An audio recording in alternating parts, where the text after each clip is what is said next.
जेवढी जेवढी महाराष्ट्रात पिंक पथक हे जे पूर्ण महाराष्ट्रात आहे,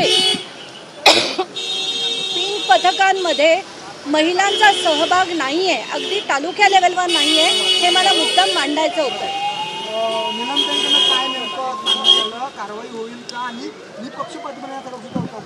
मला ज्या 2 प्रकरणाची माहिती त्यांना द्यायची होती ती मी दिली आणि पिंक पथकांचा सर्व्हे करण्यात यावा याची मागणी तुम्ही करा शासनापुढे, हे मी त्यांना सांगायला आले. कारण जालनामध्ये सुद्धा अशाच एका अल्पवयीन मुलीचा जेव्हा तिला आत्महत्या करायला लागली, तिचे आई वडील जेव्हा आई तिची पोलीस स्टेशनला गेली तेव्हा पिंक पथकामध्ये एकही स्त्री नव्हती. तर जर महिलांसाठी जे पिंक पथक बनवण्यात आलं, ज्याच्यात चौकशी करणं, त्यांना धीर देणं, हे सगळं त्या पिंक पथकाचं काम आहे आणि त्याच्यात जर स्त्रिया नसतील ते अतिशय चुकीचं आहे. त्याचा सर्व्हे करण्यात यावा अशी मागणी मी नीलमताईंकडे केली. शासनापुढे त्यांनी ते मांडावं असं देखील मी त्यांना आत्ताचा घटकेला सांगून आलेलं.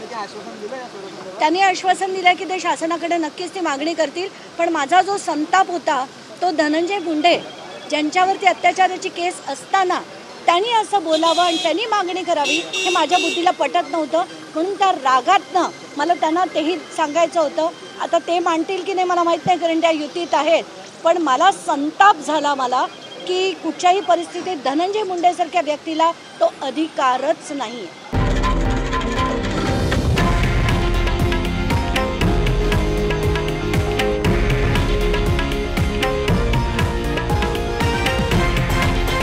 हे आहे देशातील नंबर 1 न्यूज नेटवर्क आणि आपण पाहत आहात TV9 मराठी, एकमेव.